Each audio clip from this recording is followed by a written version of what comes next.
I don't know, maybe this is going to be a new weeb channel to watch.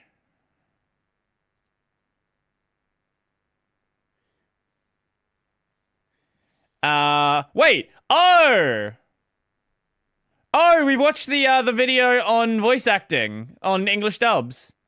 Okay, I guess we have seen this channel before. You don't know what a Chunibyo is. Throw a cool music video in the React suggestions. Okay, what do we got here? What do we have? The Weekend Blinding Lights. This is only a 6-minute video anyway. So if it's bad, then, you know, it's bad. But, you know, it will probably be fine. We saw one of his videos before. It was good.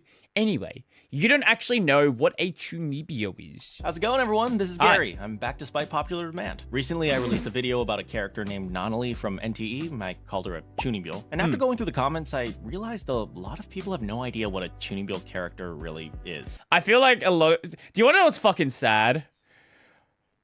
This isn't just a Western thing. People, young anime fans in Japan,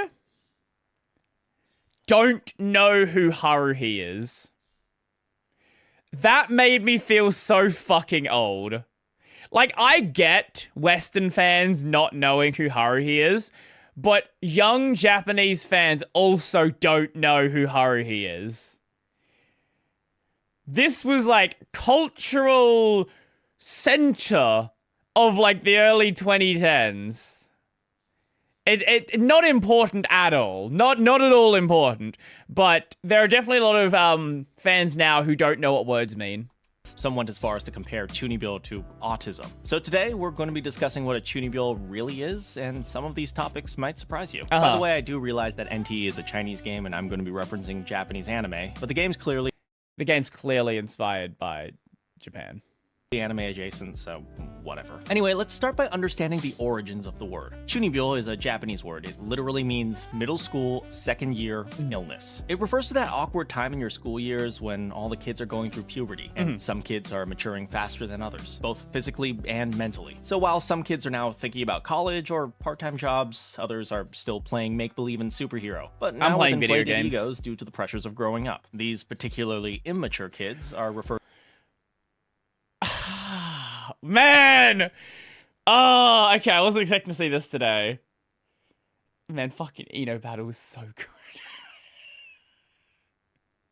Man! Sorry, we're not gonna get sidetracked today. We're not doing it. To as having an illness called Chunibyo. They're often characterized with their obsession with fantasy worlds and portraying themselves as important. Maybe they fantasize about being the magical leader of another dimension, or perhaps some dark lord of evil. Essentially, they're characterized by egotistical cringe. A perfect example of this is the beloved anime Love, Chunibyo, and Other Delusions, which is a story about a high school boy, Yuta, trying to leave his old cringy self behind, and his classmate, Rika, a self-proclaimed magical girl who keeps dragging him back into it, mostly by being a complete nuisance. But as these ideas were further explored, this kind of character trope was expanded to include pretty much anyone with fantastic delusions. Oh, Eno Battle? Yes. Eno Battle is the I don't understand scene. Yeah, that like 3-minute scene that is remembered completely outside of the series. Illusions and inflated egos, generally late teens to adults to highlight the immaturity. And since these ideas were heavily explored in anime, they were heavily influenced by Eastern-style storytelling. Now, this is where we need some quick context on how Eastern storytelling differs from Western storytelling. While not absolute, Western stories highly focus on individual character arcs. Take Marvel's Avengers. We take well-defined heroes like Iron Man and Doctor Strange, and a well-defined villain like Thanos. Put them in a box and we see what happens. Simple, but incredibly effective storytelling. However, stories in the East look at characters differently. What's important about a character isn't just the individuals themselves, it's the network of relationships that surrounds them. So, if an Eastern writer wrote the story of the Avengers, they might have focused much more on how Iron Man's specific choices might have directly shaped Thanos' worldview, and how Thanos' philosophy fundamentally forces Iron Man to become who he is. This format is pretty much... Now, to be fair, we are picking Marvel movies as our focus here. There are well-written Western stories. I don't know if I would call Marvel movies the cream of the crop, the foundational Western literature.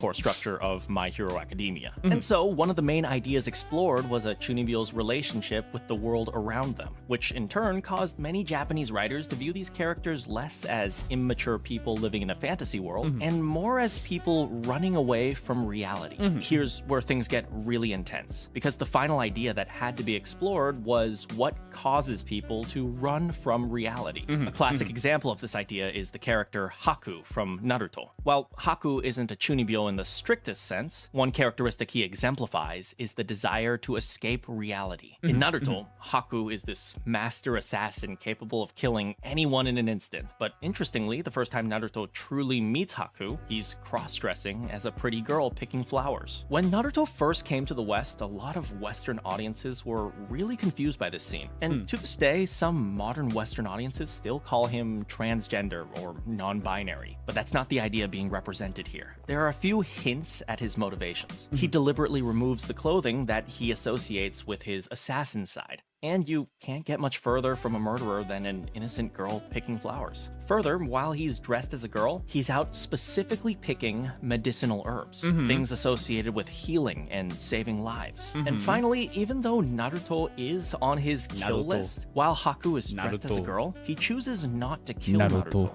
In fact, he talks to him about his hopes and dreams. Compared to Haku's assassin self, this version of Haku is virtually harmless, which is why by the end of the story, it throws Naruto into this massive cognitive dissonance where he realizes that That's a great, like, for all the problems you might have with this series, like, early on, it is, there are some really good scenes.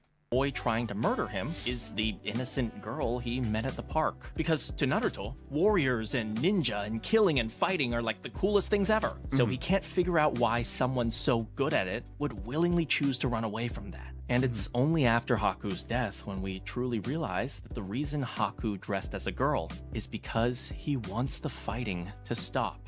More than anything, he wants to experience a life where he has permission to be harmless. This idea, by the way, isn't exclusive to Haku. For example, Cocoon, a historical fiction following students who use fantasy to escape wartime horrors. Now, these two different worlds, Naruto and Cocoon, are both filled with conflict and strife. So it's not hard to see the various things that can cause people to want to run away from reality. But we can generalize these ideas to slice-of-life stories. Going back to Rika from Love, Chunibyo, and Other Delusions, across the story, we slowly start to understand why Rika does what she does. That is, if she can thoroughly convince herself that she's some super-powered magical girl from a different dimension, then she no longer has to deal with the fact that her parents are dead.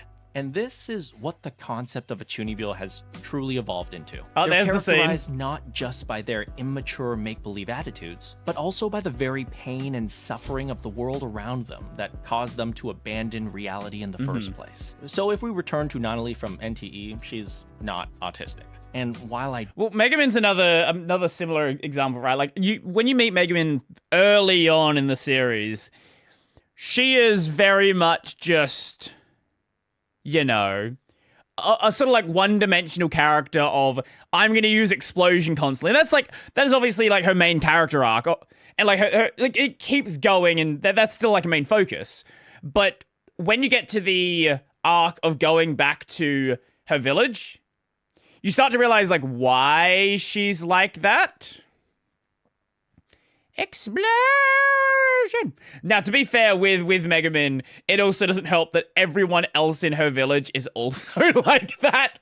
So, you know. Don't condone randomly diagnosing fictional characters with mental illnesses. If we absolutely had to diagnose her with something, she's probably incredibly depressed. And she's not actually obsessed with the Italian mafia. What she's obsessed with is making friends who won't abandon her. Anyway, go give your local Chunibyo a hug and tell them everything will be okay. And if you want to support me, check this out. Studio Moon Moon just released a Kickstarter for an absolutely peak Hong Kong-style anime, starring the amazing Suzy Young, also voice of Yuffie, as a bratty teenager, and me as your classically grumpy Chinese uncle. I'll leave a link in the description. Support us if you like these types of culturally authentic stories, or if you just need an excuse to call me an unk. You're stupid appetite! That's cool.